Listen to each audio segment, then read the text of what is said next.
Co-powered by Techno.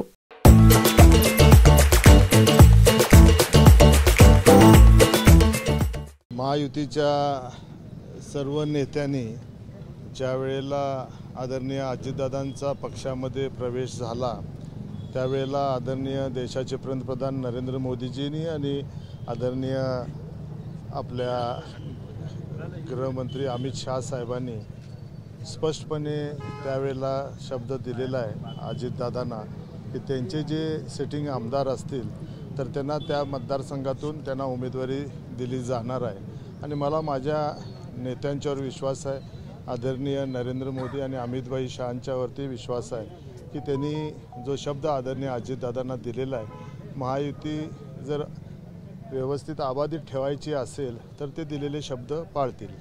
खरं तर या डिग्री करताना पाहायला मिळतं आज काही शक्य होईल तो प्रत्येकाच्या मनातला जो काही विषय असेल तो त्यांनी व्यक्त केला असेल।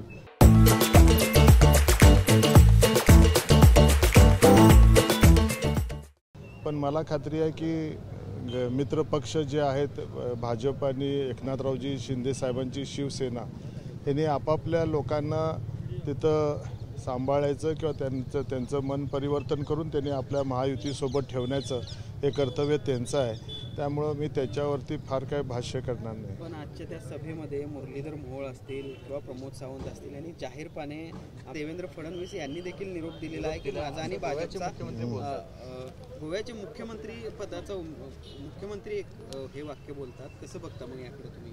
आदरणीय मुख्यमंत्री प्रमोद सावंत साहेब गोव्याचे भाजपचे मुख्यमंत्री आहेत, आदरणीय देवेंद्रजी फडणवीस साहेब आमचे नेते आहेत आणि मोहोळ साहेब हे देशाचे आज मंत्री महोदय आहेत आणि ते भाजपच्या वतीनं ते काम करत आहेत। नक्कीच त्यांच्या दृष्टिकोनातून त्यांनी आपल्या भाजप पक्षाच्या उमेदवाराची पाठराखण करणं किंवा त्यांच्याकडनं तशा तऱ्हेची अपेक्षा व्यक्त होणं हे साहजिकच आहे, स्वाभाविक आहे की प्रत्येकाला आपल्या पक्षाला जास्तीत जास्त उमेदवाऱ्या मिळाव्या अशा तऱ्हेची भावना त्यांची असणं ह्याच्यामध्ये काही चुकीचं नाही आहे। पण शेवटला जर ह्या राज्यामध्ये पुन्हा महायुतीचं राज्य जर आणायचं असेल तर सर्वांनी कुठंतरी एक पाऊल पुढे आणि कुणीतरी दोन पाऊल मागे हटणं हे पण काळाची गरज आहे। नसेल तर जे काय लोकसभेच्या दरम्यान घडलेलं आहे त्याचीच पुनरावृत्ती झाल्याशिवाय राहणार नाही।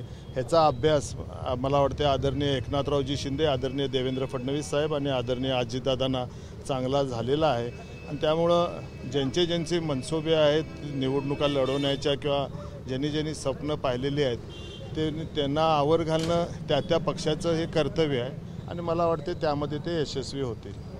खरं तर त्यांच्या विधानाबाबतीत मी फार भाष्य करू शकत नाही, कारण का ज्या व्यक्तीला तालुक्यातली गावांची नावं माहीत नाहीत त्यांनी दौलतच्या बाबतीत बोलणं हे फार चुकीचं आहे। दौलत शेतकरी सहकारी साखर कारखाना स्वर्गीय नरसिंगराव माझ्या वडिलांनी स्थापन केलेला होता। तो 30 वर्ष त्यांनी चांगल्या तऱ्हेनं तो चालवला होता। 1975 साली त्याचा पहिला गळीत हंगाम शुभारंभ त्यांच्या माध्यमातून झाला होता। आदरणीय शरद पवार साहेबांच्या शुभ हस्ते त्याचा गळीत हंगाम झालेला आहे। तिथं बायोस्टील डिस्टलरी अल्फा लावलच्या माध्यमातून तिथं तो कारखानासुद्धा निर्माण केला, त्याचंसुद्धा उद्घाटन आदरणीय पवार साहेबांच्या हस्ते झालं होतं आणि पार्टिकल बोर्डचं सुद्धा उद्घाटन आदरणीय शरदचंद्रजी पवार साहेबांच्या हस्ते झालं होतं। तो कारखाना सहकारातला शेतकऱ्यांच्या आणि सभासदांच्या मालकीचा कारखाना आहे आणि आज त्यांनी ते KDC बँकेच्या माध्यमातून सिक्युरिटायझेशन ॲक्टखाली तो कारखाना चालवायला घेतलेला आहे। ते त्या कारखान्याचे मालक नाही आहेत आणि ते ज्या भ्रमात आहेत आणि ते जे सांगत सुटलेले आहेत त्यांनी जो KDC बँकेसोबत जो करार केलेला आहे त्यामध्ये त्यांनी स्पष्ट नमूद केलेलं होतं की शेतकऱ्यांची देणी देऊ, कामगारांची देणी देऊ। गेली 5 वर्ष जे गृहस्थ तो कारखाना चालवत आहेत आज ते सर्व ठिकाणी जाहीरपणे आपलं मत व्यक्त करतात की मी 5,000 कोटीचा मालक आहे, मी 3 कारखाने चालवायला घेतलेले आहेत। KDC बँकेचं 67 कोटीचं कर्ज त्यांनी फेडलेलं आहे।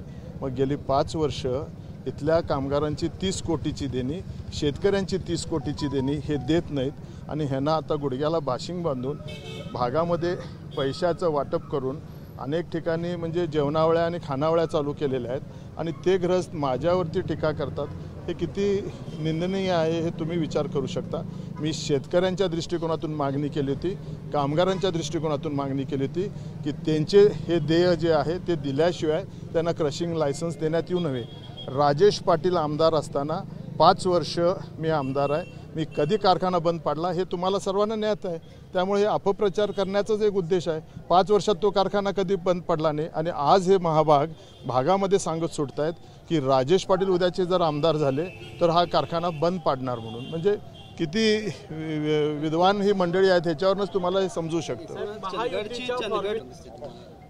नाही आता कुणाचे मनसुबे काय आहेत मला कल्पना नाही, पण ज्या मंडळींना या निवडणुकीमध्ये उतरायचं असेल तर तो त्यांचा लोकशाहीनं दिलेला हक्क आणि अधिकार आहे. आणि त्यामुळे मला खात्री आहे की ह्या भागामध्ये स्वर्गीय बाबासाहेब कुपेकरांनी केलेलं कार्य, स्वर्गीय नरसिंग गुरुनाथांनी केलेलं कार्य आणि स्वर्गीय सदाशिवराव मंडलिक साहेबांनी केलेलं कार्य आणि गेल्या 5 वर्षामध्ये मी आदरणीय अजितदादा आणि नामदार हसन मुश्रीफ साहेबांच्या पाठबळामुळे मी केलेलं ह्या भागाच्या विकासाचं कार्य, मला आत्मविश्वास आहे की ह्या भागातली सुज्ञ जनता आणि सुज्ञ मतदार जे आहेत हे विकासाच्या विचारावरतीच आजपर्यंत त्यांनी मतदान केलेलं आहे आणि ते आमच्या पाठीशी ठामपणे राहतील. महायुतीचा उमेदवार म्हणून राष्ट्रवादी काँग्रेस पक्षाचा आमदार या नात्यानं किंवा उमेदवार या नात्यानं ते भरभक्कमपणे माझ्या पाठीशी मला आशीर्वाद देण्यासाठी आणि माझ्या हातून या विभागाचं पुढचं जे काही विकासाचं रथ असेल तो अविरतपणे चालू ठेवण्यासाठी मला आशीर्वाद देतील हा ठाम आत्मविश्वास मला या राष्ट्रवादी आणि मित्रपक्षाच्या सर्व कार्यकर्त्यांच्यावर आहे. महायुतीमुळे डिस्टर्बन्स होत नाही का? तुम्ही जर बघितलं असाल इथंच आता डिजिटल आपल्याला समोर दिसत आहेत. माझ्या डिजिटल सर्व सहकार्याने लावलेल्या डिजिटलवरती त्या गावातले केलेल्या कामाचा आलेख त्याच्यामध्ये दिसतो.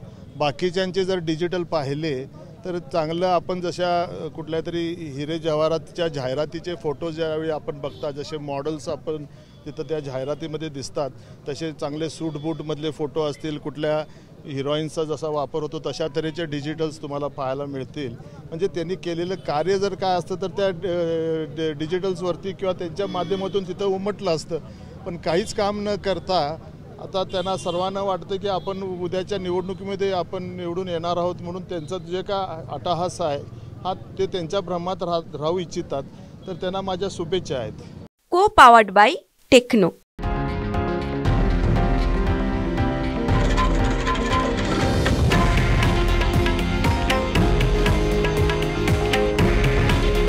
हे आहे देशातील नंबर 1 न्यूज नेटवर्क आणि आपण पाहत आहात TV9 मराठी.